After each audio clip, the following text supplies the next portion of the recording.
नमस्कार, good morning. मैं हूं श्रद्धा, आप देख रहे न्यूज 18 मध्य प्रदेश छत्तीसगढ़। बुलेटिन की शुरुआत बड़ी खबर के साथ। सीएम शिवराज आज फिर देंगे सौगात। स्कूल भवनों का करेंगे लोकार्पण। मिंटो हॉल में ये होगा कार्यक्रम। तो आज सौगात एक बार फिर देंगे मुख्यमंत्री शिवराज सिंह चौहान। मिंटो हॉल में कार्यक्रम होगा और लोकार्पण करेंगे स्कूल भवनों का वो। तो आज फिर मुख्यमंत्री शिवराज सिंह चौहान सौगात देंगे और ये सौगात है स्कूल भवन की, जिसका आज लोकार्पण करेंगे सीएम शिवराज। आज सौगात देंगे। मिंटो हॉल में ये पूरा कार्यक्रम होगा। उपचुनाव से पहले सौगात एक और ट्राइबल एंड स्कूल शिक्षा विभाग के तहत निर्मित स्कूल भवनों और शाला परिसरों का मिंटो हॉल में आज लोकार्पण करेंगे। तकरीबन सुबह 10:30 बजे ये लोकार्पण होगा और आज फिर एक बार सौगात देंगे। स्कूल भवनों का लोकार्पण करेंगे मुख्यमंत्री शिवराज सिंह चौहान। आपको बता दें कि मिंटो हॉल में ये कार्यक्रम होगा और मुख्यमंत्री शिवराज सिंह चौहान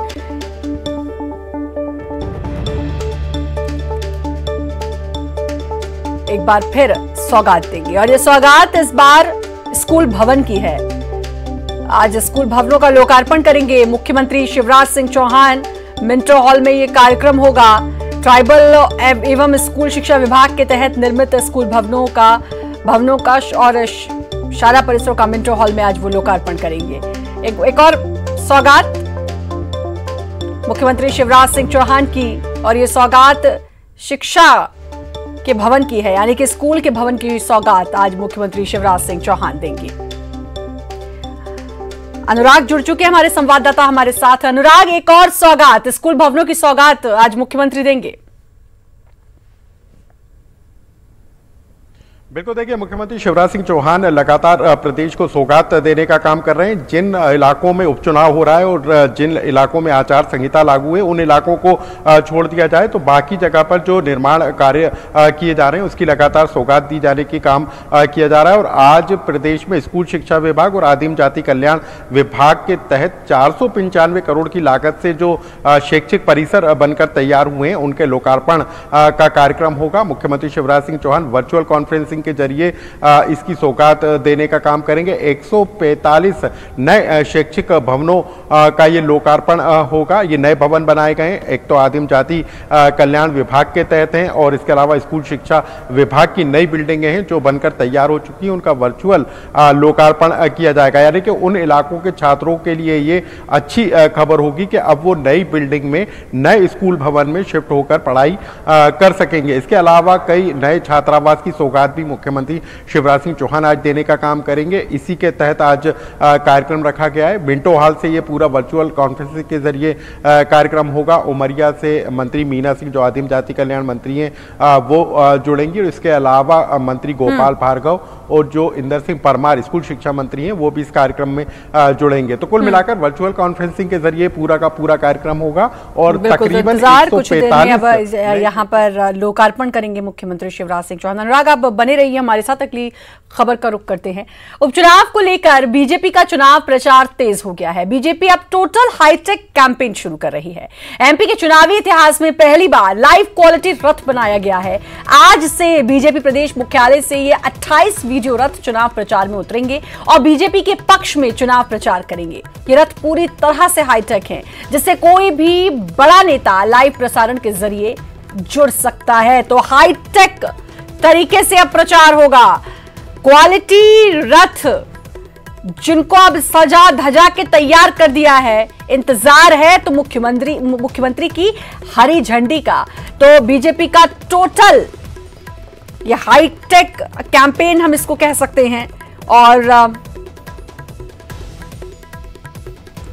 उपचुनाव में बीजेपी का प्रचार टोटल हाईटेक होने जा रहा है।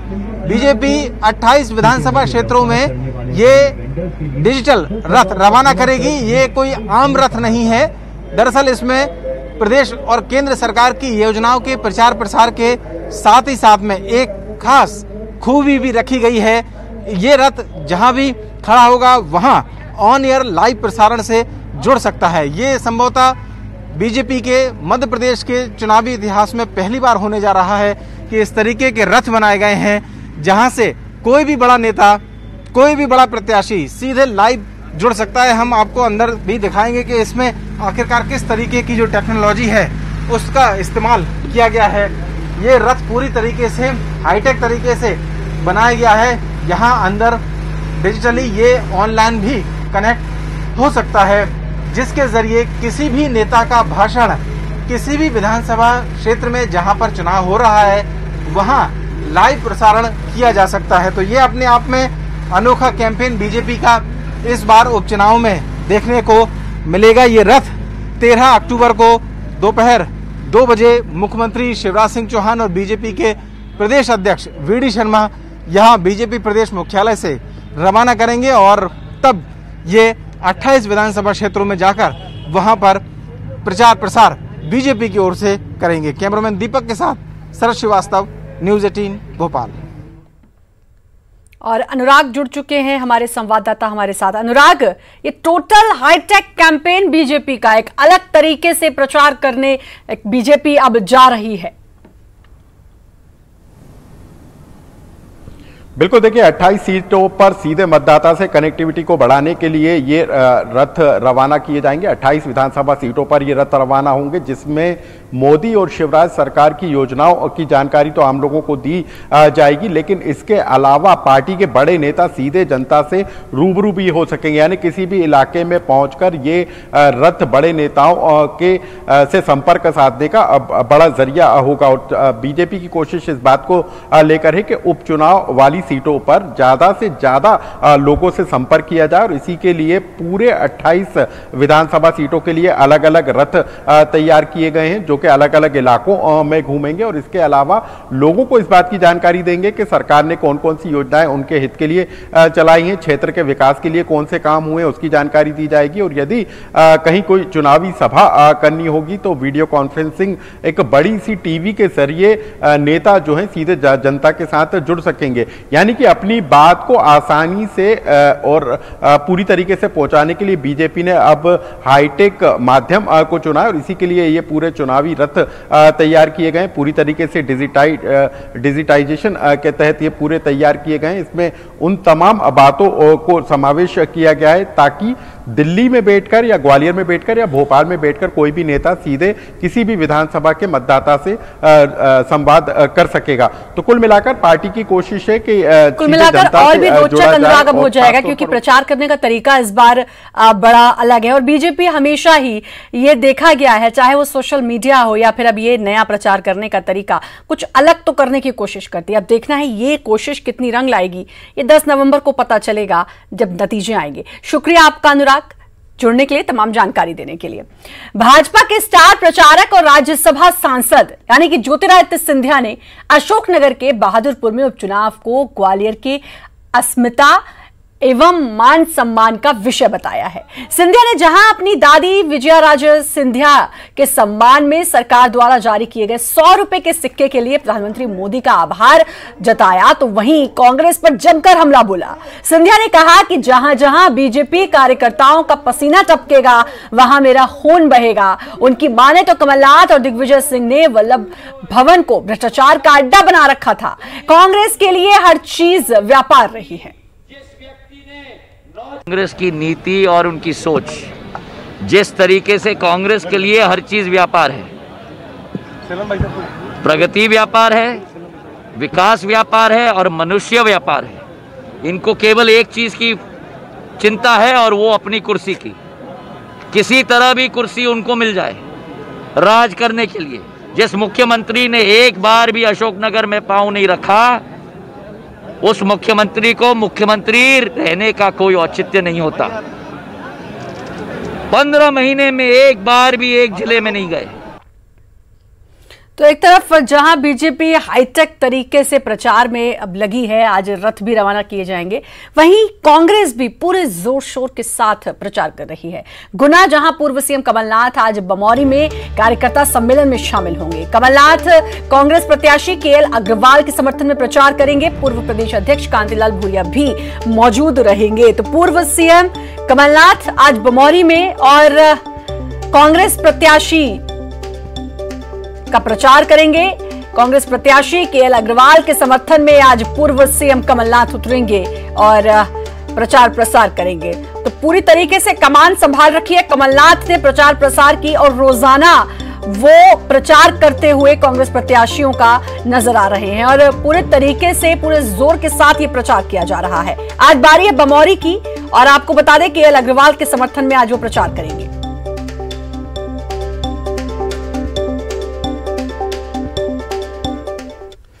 धारा 370 के मुद्दे पर फारूक अब्दुल्ला का चीन से मदद लेने वाले बयान का अब देश में विरोध हो रहा है। उज्जैन में आवान अखाड़ा के महामंडलेश्वर अतुलेशानंद ने कहा कि फारूक अब्दुल्ला, उमर अब्दुल्ला और मुफ्ती मोहम्मद सईद तीनों देश विरोधी हैं। ये लोग पाकिस्तान से मदद मांगने के बाद चीन से मदद मांगकर अपनी मंशा इन्होंने साफ कर दी।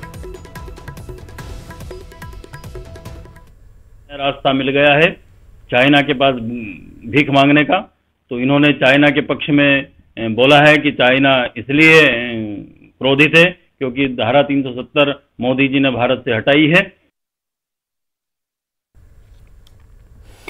और ऑटो चालक की पिटाई का मामला, जबलपुर में ऑटो चालक की पिटाई की गई थी। अब इस पूरे मामले ने तूल पकड़ ली है। विवेक तनखा ने ट्वीट किया और ट्वीट करके विरोध जताया। लिखा, कौन है ये दो दरिंदे, इस तरह मारने का अधिकार इनको किसने दिया? मेरी तरफ से ड्राइवर को 10,000 रुपए दिए जाएंगे। तो विवेक तनखा ने ट्वीट किया है। आपको बता दें, एक ऑटो चालक की तकरीबन 2-3 दिन पहले का ये मामला है, जब ऑटो चालक की स्कूटी से टक्कर हुई और फिर स्कूटी जो लड़की चला रही थी उसने कुछ युवकों को बुलाया और किस तरीके से दरिंदगी से, किस तरीके से बेरहमी से इस ऑटो चालक को मारा था।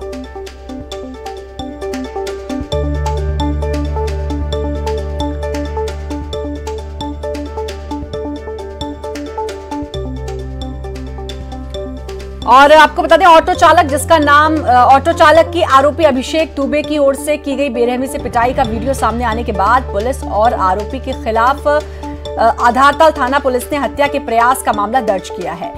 लेकिन 2 दिन बीत गए, लेकिन अब तक आरोपी पुलिस की गिरफ्त से दूर है। तो ऐसा कौन सा ये आरोपी है जो अब तक पुलिस की गिरफ्त से दूर है? क्या इसका इतना दबदबा है? और अगर नहीं तो फिर एक बार फिर लॉ एंड ऑर्डर पर सवाल उठते हैं कि सरेआम इस तरीके से इस ऑटो चालक को मारता हुआ शख्स दिखाई दे रहा है और कोई कुछ नहीं कहता। आपकी टक्कर क्या उन लड़कों से हुई थी? कोई लेडीज थी, भगवान जाने उनका कौन था। हाँ। और नहीं था। बस 2 मिनट नहीं लगा, उन लोग आए भाड़ा भाड़ा कार से आए, कोई बाइक से आए, सब मारने लगे। मेरे को ये भी नहीं पूछे कि क्या दिक्कत, क्या कैसे हो गया, कुछ नहीं, डायरेक्ट शूट आउट। फिर आप वहीं पे थे, तो परिवार वालों को कैसे जानकारी और कैसे आप? तो हम जब थाने हमें ले गया है तो हमने अपने दोस्त को कॉप नंबर दिया सुनील चौधरी का, तब उनने फिर जब सब जगह संपर्क किया तब जाके मेरे घर वाले आए। अच्छा, आप वहीं पे थे? मैं वहीं अंदर बंद करे थे मैं। और जबलपुर से खबर, जहां आधी रात घर में घुसे युवक को गोली मारी है। चोरी की आशंका के चलते वकील ने गोली चलाई। घटना में घर में घुसे युवक ने दम तोड़ा। वकील ने फिर खुद डायल 100 को जानकारी दी और घटना के बाद मौके पर पुलिस की टीम पहुंची। मृतक युवक की शिनाख्त की कोशिश अभी जारी है। रामपुर छापर के निवासी हैं वकील विनोद मिश्रा, जिनके घर में आधी रात को एक युवक घुसा और उन्होंने फिर उसको गोली मार दी। उसके बाद खुद उन्होंने पुलिस को इसकी खबर भी की और चोर था वो, ये आशंका थी जिसके चलते उन्होंने गोली मारी। वकील है जबलपुर रामपुर छापर के निवासी हैं वकील, नाम है विनोद मिश्रा।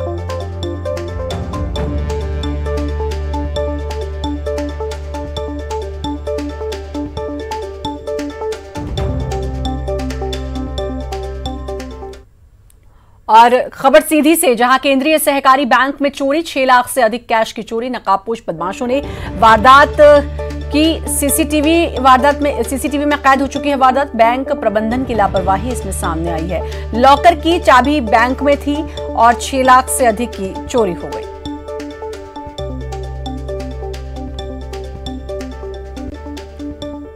वक्त छोटे से ब्रेक का है, जल्द हाजिर। ब्रेक के बाद एक बार फिर से आपका स्वागत है। केंद्रीय कृषि मंत्री ने कर्ज माफी को लेकर कांग्रेस द्वारा जारी की जा रही राजनीति पर बड़ा हमला बोला। उन्होंने कहा कि कमलनाथ सत्ता में आने वाले नहीं हैं। उन्होंने पहले भी कर्ज माफी का वायदा कर चुनाव जीता, लेकिन जनता से किया वादा पूरा करने पर वो सत्ता नहीं पूरा नहीं करने पर वो सत्ता से बाहर हो गए। वहीं राजनीति में शब्दों की मर्यादा के साथ हो रहे खेल पर भी उन्होंने कहा कांग्रेस के पास कोई मटीरियल नहीं है, इसलिए ऐसे बयान दिए जा रहे हैं। उन्होंने शिवराज सिंह चौहान के गरीब घर के होने वाले बयान पर भी कांग्रेस पर पलटवार किया है। देखिए, कमलनाथ जी सत्ता में है नहीं और कमलनाथ जी सत्ता में आने वाले भी नहीं, और इसलिए कमलनाथ जी जब पिछले बार चुनाव लड़े थे तब भी उन्होंने कर्ज माफी का वायदा किया था, जनता से उन्होंने वादा खिलाफी की और इसी के कारण उनकी पार्टी में आंतरिक विद्रोह हुआ। देखिए, जब दिमाग में कुछ मटेरियल नहीं होता तो फिर इस प्रकार की अनसंट बयानबाजी होती है। अभी किसी कांग्रेस के नेता ने कहा कि शिवराज सिंह जी भूखे नंगे घर के हैं, तो इस देश में गरीब होना क्या अभिशाप है? और कमलनाथ जी बड़े घर के हैं तो उन्होंने मध्य प्रदेश के लिए क्या कर दिया? चुनावी दौर में नेताओं का रूठना कई बार दल और उम्मीदवारों पर भारी पड़ जाता है। सांवेर में चुनाव होने हैं, ऐसे में बीजेपी के वरिष्ठ नेता यानी कि जगमोहन शर्मा की नाराजगी को दूर करने की कोशिश में पार्टी जुट गई है। विधायक आकाश विजयवर्गीय और नगर अध्यक्ष गौरव रणदिवे ने जगमोहन वर्मा से बात की, लेकिन उनकी नाराजगी फिलहाल बनी हुई है। सांवेर के कद्दावर नेता माने जाने वाले जगमोहन वर्मा नाराज है। बीजेपी में कई अहम पदों पर रहे जगमोहन की नाराजगी इतने ज्यादा थी कि उन्होंने शिवसेना से टिकट पर चुनाव लड़ने का ऐलान कर दिया। माना जाता है कि सांवेर के हर घर में जगमोहन की पैठ है, ऐसे में उनकी नाराजगी पार्टी को भारी पड़ सकती थी। लिहाजा विधायक आकाश विजयवर्गीय, गौरव रणदिवे ने मोर्चा संभाला और फिर शुरू हुई जगमोहन को मनाने की कोशिश। जगमोहन को मनाने के लिए उमेश शर्मा भी पहुंचे थे। वे तो पैर तक दबाने लगे। बात बनी या कितनी बनी, ये सुनिए विधायक आकाश विजयवर्गीय से। आज भी उनकी कोई व्यक्तिगत पीड़ा नहीं है, ये उनकी पूरी जो पीड़ा है वो सार्वजनिक मतलब गरीबों के लिए है। तो वही हम लोग समझने आए थे कि वो क्या पीड़ा है और उसका कैसे निराकरण निकलेगा। तो कुछ दिशा निर्देश आए हैं उनकी तरफ से, मैं प्रयास करूंगा संगठन मंत्री जी से और आगे बात करके कि उसका निराकरण निकले और वो हमारे साथ रहे और उनका आशीर्वाद सदा हमारे साथ। हम मालों की समस्या को लेकर जगमोहन वर्मा ने पार्टी से इस्तीफा दे दिया था। आगे उनकी रणनीति क्या होगी, ये सुनते हैं उनकी जुबानी।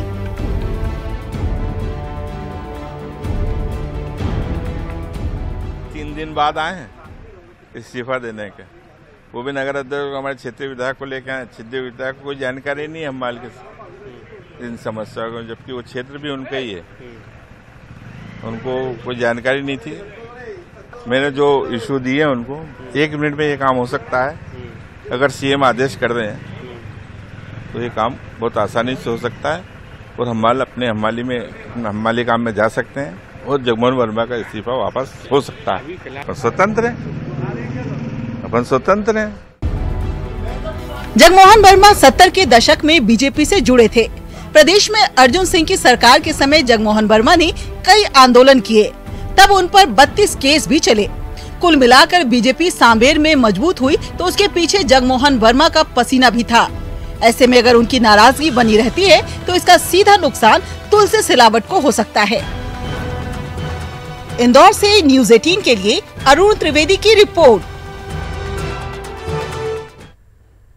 और बड़ी खबर भोपाल से, ऑयल मिल में आग लगी है। शंकर दयाल ऑयल मिल में आग लगी, आसपास के घरों को खाली कराया गया है। आजाद मार्केट में ऑयल मिल है, शंकर दयाल ऑयल मिल में आग लगी है।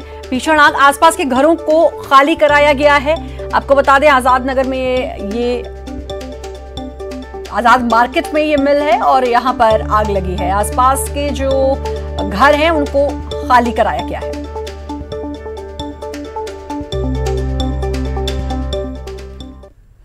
रतलाम में एक निजी वायर फैक्ट्री में मजदूर की मौत के बाद गुस्साए परिजनों ने जमकर हंगामा किया और दूसरे मजदूरों के साथ भी मारपीट की। बताया जा रहा है कि मजदूर का शव फैक्ट्री में बनी पानी की टंकी में मिला था और मौत की सूचना मिलने पर मृतक के परिजनों और आसपास के लोगों ने फैक्ट्री पहुंचकर शव को टंकी से बाहर निकाला। इसके बाद परिजनों ने फैक्ट्री में हंगामा कर दिया। परिजन फैक्ट्री में ही शव रखकर फैक्ट्री मालिक को मौके पर बुलाने की बात पर अड़े रहे। विवाद बढ़ता देख पुलिस और प्रशासन के आला अधिकारी मौके पर पहुंचे और मामले की जांच का आश्वासन देकर हंगामे को शांत करवाया।